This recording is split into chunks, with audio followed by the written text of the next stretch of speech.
Hey guys, happy Easter! This is Lindsay with Vinyl Gallery and welcome back to my channel. In this tutorial, I'll be working on a tumbler using alcohol inks and the smoke effect and also printable vinyl. If you'd like to see how we created this look, just stay tuned.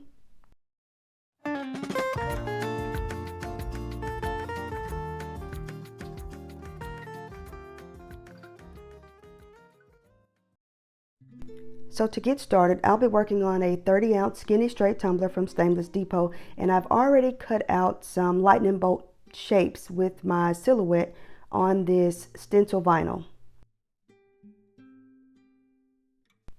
I'll be placing this down on the tumbler before I paint because I did want the lightning bolts to appear stainless under my design. Now you have to be very careful with these specific lightning bolts because the lines on them are very thin, but after what felt like an eternity, I was able to weed them and place them all around the rim of the tumbler. I did forget to mention that before I did place the lightning bolts, I did prep my tumbler in the same way that I always do, with 220 grit sandpaper and rubbing alcohol. Once I get all of my lightning bolts placed, I'm going to take this outside and give it 2 coats of flat white primer from Rust-Oleum. Now that my spray paint is dry, I lit a candle and I took a metal stir stick and I'm just going to stick it in one of the flames, and the black smoke from the flame is what creates this smoke effect look. Now with this method you can do as little or as much as you want. I just wanted to give the appearance of kind of gray clouds, stormy skies. I wanted that type of look, so I tried to go lightly all the way around the tumbler with the smoke effect.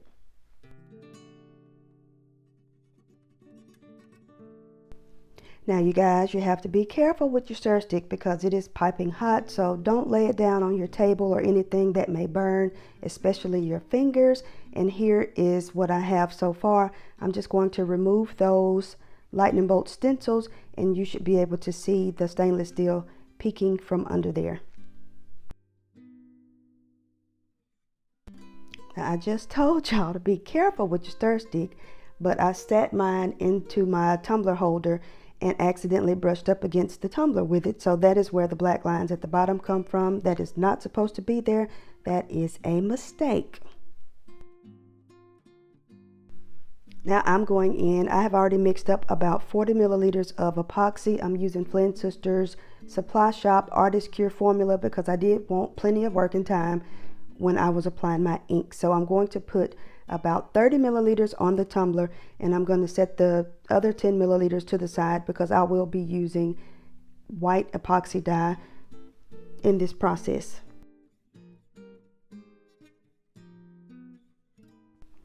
Once I had all of my epoxy applied, I did take my small kitchen torch and just pop at any bubbles that I created. I do not want to heat up the epoxy too much because I don't want it to run on the tumbler.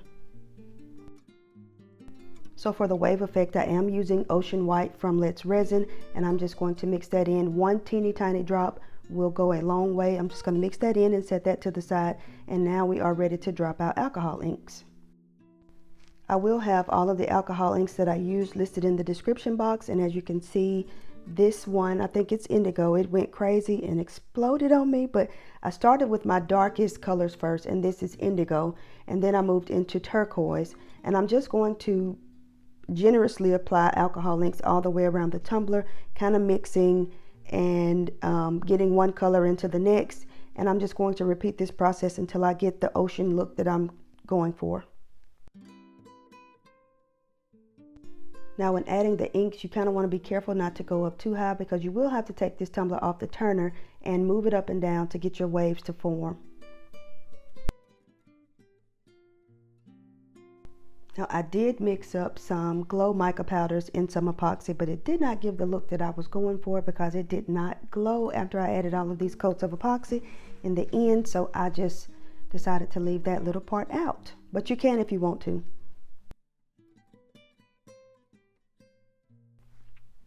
After I added the glow micas, I did go back in with the same colors, just adding more colors. You really want to pour on the inks at this point and I am just adding more inks on top of that. And then I'm going to take my heat gun and just heat up the white epoxy or the glow powder that I placed in there so that the waves will form. Now for this process, I am using my heat gun on the lowest setting. I do not want the colors to start to melt and run together. I am just trying to give the epoxy dye some movement. Now I am taking it off the turner, and this is probably my favorite part, but I'm just trying, I have heated it up enough so that the epoxy will kind of move and glide over the tumbler, using alcohol ink to push, and you see a wave form there. I'm just doing this back and forth until I get the look that I'm going for.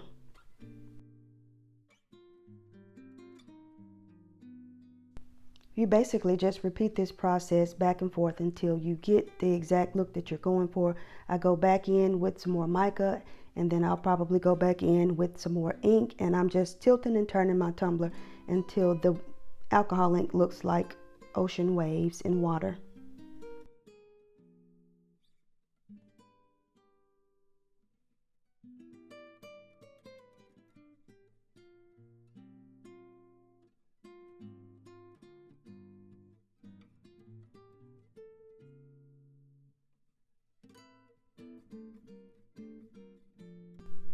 And this is precisely why I used regular curing epoxy, because it did take me quite a while to get this, all of the inks on there, and to get it to move exactly how I want it.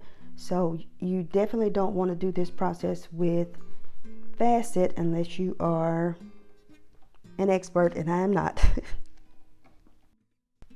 I'll use my kitchen torch lightly to pop any bubbles that I may have created, and this is what we have so far. I'm going to let this spin, and then we'll be ready for our next coat of epoxy.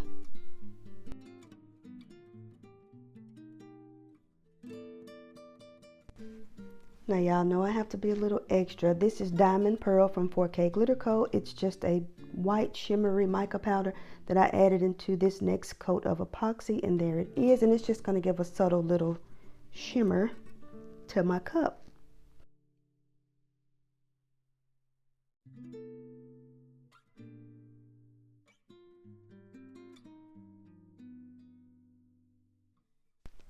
This coat was approximately 30 milliliters of epoxy, and I am using Flynn Sisters Fast Curing Epoxy. Here it is up close so that you can see that shimmer from the mica powders, and I'll let this coat sit and dry for about 4 hours. This is my decal that I purchased from Etsy, and of course my camera was dead when I was filming this, so I thought, but I just placed one of them on the tumbler, and I'm just wiping it down with a tack cloth just to remove any dust. And I am going to seal this decal with the 50-50 glitter glue mix that we created. I'm going to sit this off to the side and let it dry for about 30 minutes, and then we'll be ready to go in with our next coats of epoxy. Because I'm going in with more alcohol inks, I am using the Artist Cure formula of this epoxy that does not cure as fast, and I'm just going in now and trying to blend in Jesus's feet in this water. So I added about 30 milliliters of epoxy to this tumbler again, and I'm just dropping some more alcohol inks, trying to make him seem like he's coming out of the water. I know he walks on water, but I wanted to kind of disguise his feet just a little bit.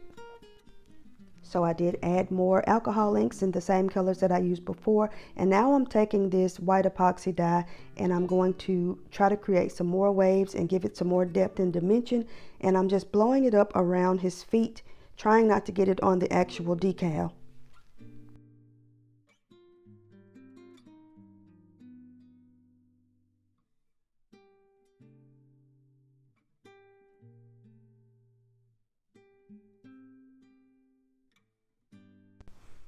On this particular step, I did go in and add some alcohol inks, and it did spill over, so I just take my finger and swipe that off, and it was no problem.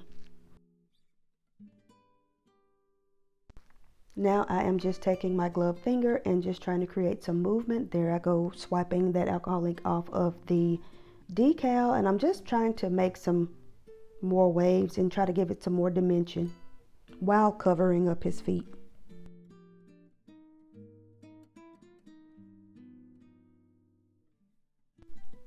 Now, because I went back in with my finger, I did create some micro bubbles, so make sure you keep your torch handy just to pop any micro bubbles that arise when you are doing this technique. But because of the epoxy that I'm using, they typically rise to the surface anyway, which makes it super easy for you to get rid of those. Once I am done with messing with this tumbler, I'm going to sit this off to the side and let it cure for about 8 hours, and then we'll be able to move to the next step.